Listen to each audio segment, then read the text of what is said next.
Welcome to Recently Criminal, a show about developing true crime news. I'm Mr. Black, and here are our headlines. With 5 people dead in a mass shooting in Alabama, is suspect Brandon Kendrick the next Chad Duerman? And then also in Alabama, 22-year-old Jared Smith Bracey charged with horrible crimes involving a gun and a pickaxe. Then finally in Vermont, 2 arrests were made recently after Kayla Wright's body was discovered inside a toolbox that was submerged in a river. This is Recently Criminal.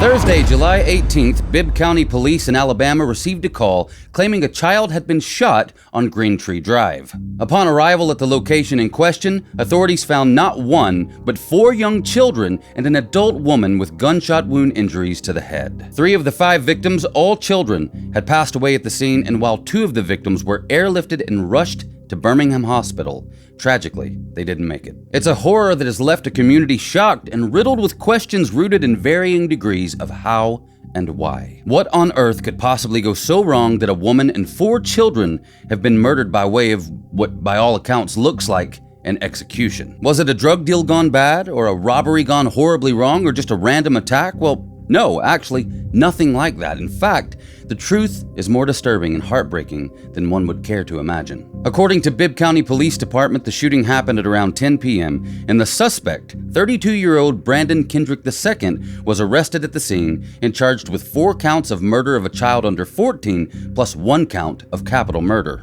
And perhaps the saddest part of the whole ordeal is that the woman was Brandon Kendrick's wife, and 2 of the children were their own. The other 2 kids were Brandon's niece and nephew. Apparently, all of the kids were under the age of 8. Cases like these are truly the most disturbing in nature. I mean, after all, what on earth could put a father in the mindset that the world will be better off if he grabs a gun and executes his wife and 4 young children in his family, as the charges allege? And to top it off, Brandon's own parents were actually in the residence at the time of the murders, but were unharmed. Just what causes this type of behavior? I mean, I'd love to say it's unheard of, but the truth is, while it's still uncommon, it's certainly not unheard of. Well, the correct term is apparently familicide, but if you follow true crime, you've likely heard these people referred to as family annihilators. And you might remember that just a little over a year ago, on June 15th of 2023, 37-year-old Ohio father Chad Duerman allegedly took a gun and murdered his 3 young sons in broad daylight. The police cam footage of his arrest horrifically baffled the nation. I mean, Chad Duerman was not what you'd expect a father to look like after murdering his kids. After all, he was calm, collected, and cooperative with law enforcement. I mean, he was even more concerned about the cops hurting his dog than his crying, hysterical wife and the bodies of his 3 young children that lay nearby while he was being arrested. Show us your hands now! Stand up! Stand up! Stand up! Stand up now! Stand up! Stand the fuck up!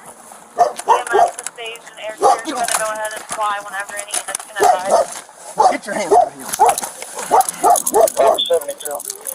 Tell them we're 21. Send the air. Those guys can confirm that there's people that need first aid, and that's the shooter who's not complying. They need to take care of the victims. They have to shoot him and shoot him. Man, I ain't trying to hurt nobody. I'm completely sober. Never did 63, we're 21. Get the EMS over here. Well, I did drugs when I was little, but I don't do drugs now. I'm sober. I'm not trying to fight you. 63. Get your butt inside. Gatlin, get your butt inside. We on primary? Now. 29, we got 3 kids down. 3 kids down, 16 down. Gatlin. 63, we're 21. Knock Have it off. EMS respond over here. You're clear, they're being advised. Robert 34, just started mass casualty response. 63, do you want them to respond to the Laurel Lindale address? Where exactly do you need them? We're right in the front yard.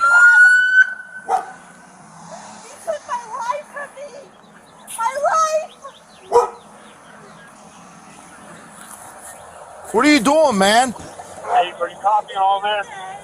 Can I roll over? I ain't gonna hurt you. I ain't gonna hurt nobody. You got anything on you? No, I ain't got nothing, man. Phone, that's it. She's I ain't mad. I ain't nothing.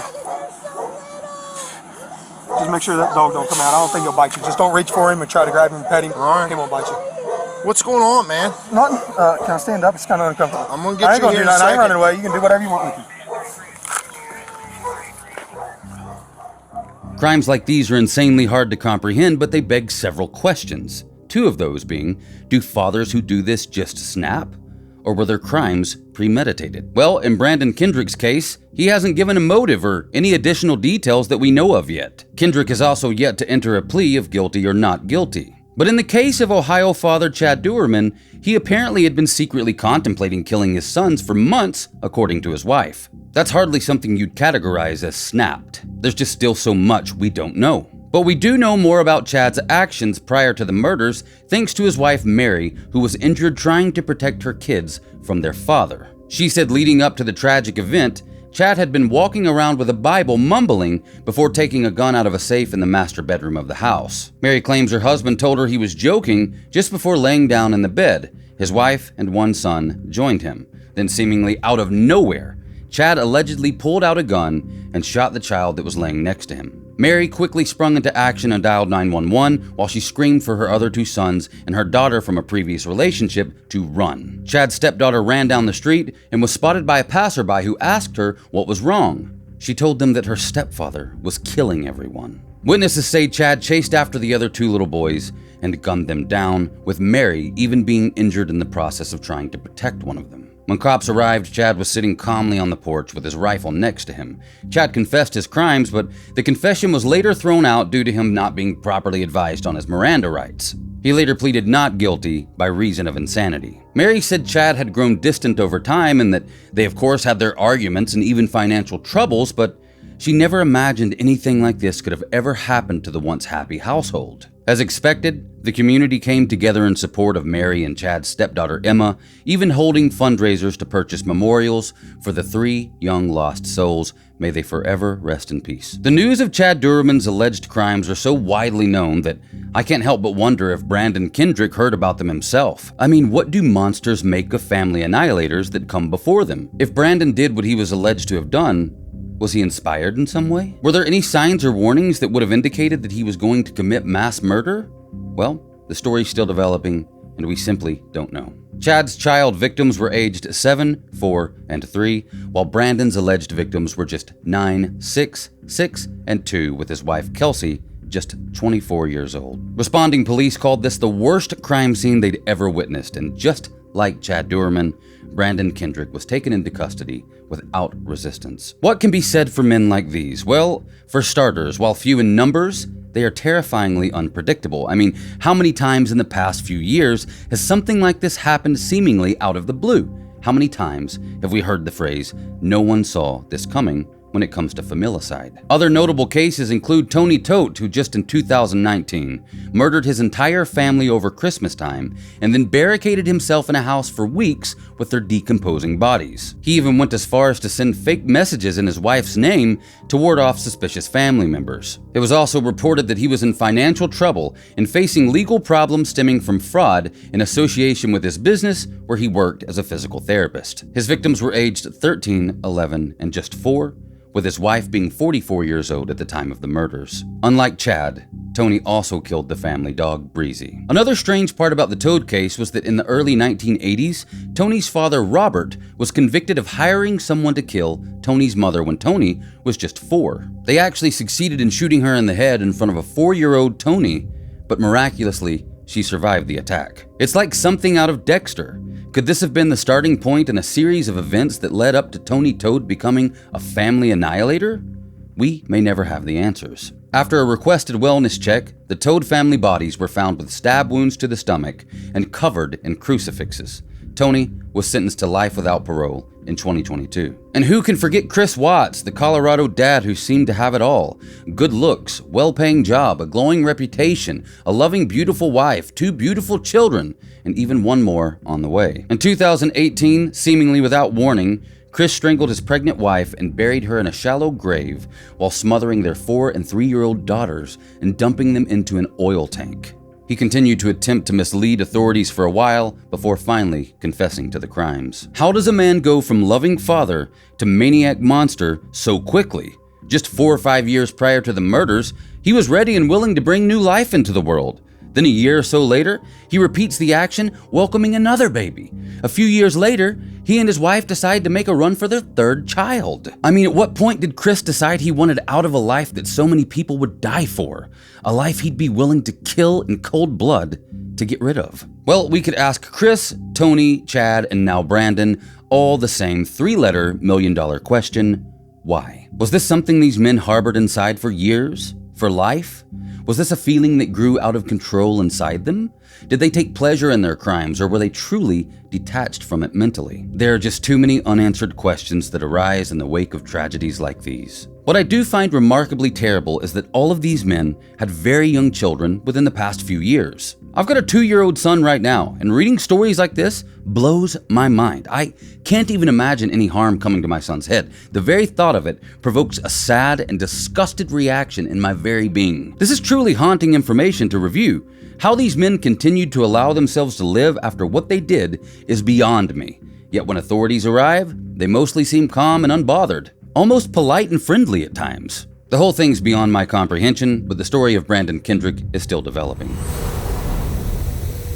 22-year-old Alabama man Jared Smith Bracey was indicted by a grand jury on multiple capital murder charges mere hours after bonding out of jail. On February 23rd of 2023, at around 6 p.m., authorities received multiple calls about shots heard at a house in Lake Forest. When cops arrived at the location, they discovered the bodies of 27-year-old Jeremy Smith, 72-year-old Barbara Smith, and 80-year-old Leonard Smith, as well as 71-year-old Sheila Glover. They all had been brutally murdered. A SWAT team aided authorities in capturing the suspect, Jared Smith Bracey, who was hiding in the woods behind the property where the murders occurred.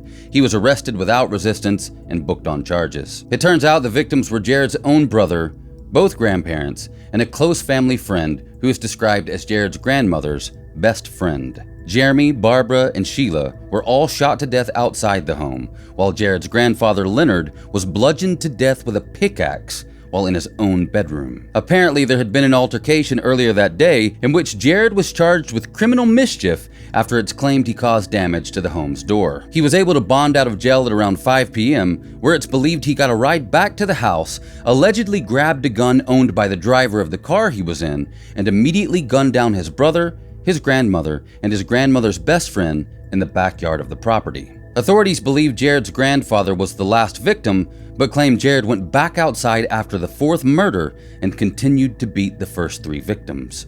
While Jared is said to have been cooperative with authorities and is described as polite in his interviews with police, he showed no remorse for his actions. He was held in Baldwin County Jail without bond and has pleaded not guilty by way of mental defect or disease. This terrible case could fit in with family annihilators in a lot of ways, but I find this one a little different because it appears like the events of this day weren't a complete blindside at the hands of someone who contemplated their crimes for a long time. It doesn't seem like this was something the guy thought about for months. Judging by what we know, Jared was arrested for problems at the house, then got out of bond about an hour later and came back with a vengeance. It's horrific, but undoubtedly different from the men we mentioned before. I'll keep an eye out for updates on this case. 29-year-old Kayla Wright of Derby, Vermont was found dead with gunshot wounds to the head after her body was stuffed in what a Homeland Security investigation affidavit described as a truck bed-style toolbox. The container was found in February on a sandbar in the Big Falls area of the Missisquoi River. Kayla was first reported missing on February 3rd by loved ones that were concerned for her well-being after they reported they had no contact with her in 36 hours. Her body was then discovered the following Tuesday, and the case was obviously ruled a homicide. Last week, authorities made 2 arrests in connection with the murder of Kayla Wright, and here are the suspects. 34-year-old Aaron Camp from Derby and 34-year-old Teron Josh Pendleton both face 1 count of accessory after the fact to murder. Aaron Camp will also face an unauthorized burial or removal of a body charge. A third suspect, 24-year-old Tremaine Corey Keith, is facing a first-degree murder charge in connection with the death of Kayla Wright. Believe it or not, Tremaine didn't even need to be arrested because he was already in jail on federal drug charges. As a matter of fact, he'd been in police custody since February 6th in connection with these crimes. This was mere days after Kayla Wright's body was discovered in a toolbox in the river. Brianna and Thomas Rooney, owners of the house where the murder is alleged to have happened, were also arrested on February 6th with Tremaine Keith for conspiracy to sell drugs. But only just last week, Tremaine was officially charged with the murder of Kayla Wright. According to police, Tremaine Keith gunned down Kayla in the early morning of February 2nd in a house in Troy, Vermont,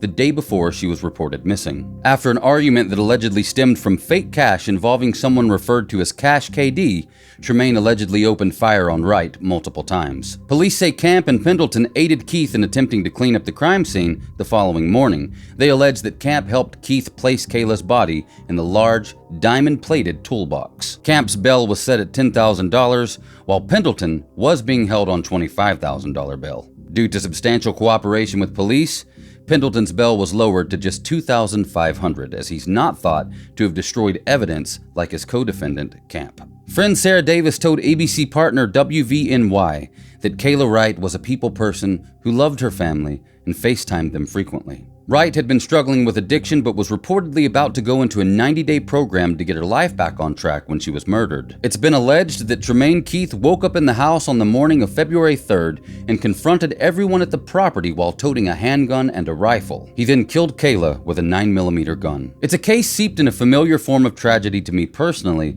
and I'll tell you why cases like these are important. Many people, young people specifically, often fall for the mirage of the glamour and riches associated with dealing hard drugs. But this business carries an unpredictable amount of violence with it, something I've experienced firsthand. Just allow me to tell you a story. I'm going to alter a few names here in case I get something wrong because I don't want to get sued for defamation, even though I'm fairly certain what I'm saying is 100% true. It's just best to stay on the safe side. When I was younger, maybe around 13, I attended a church in my hometown where a family friend named Ashley also attended with her family. Now, I'd known Ashley pretty much from birth. My grandmother had even babysat Ashley sometimes. She was pretty, she was 2 years older than me, and she came from what seemed to be the perfect family. Ashley also had an older brother we'll call Andrew. Now, Andrew was the coolest guy I knew. He was like 4 or 5 years older than me, so we didn't hang out that much, but anytime he was around and hanging out with my older cousin, it was a big deal. Andrew's coming over, hey, get your shoes on, we're going to Ashley and Andrew's house. They were just cool people to be around. And for Ashley,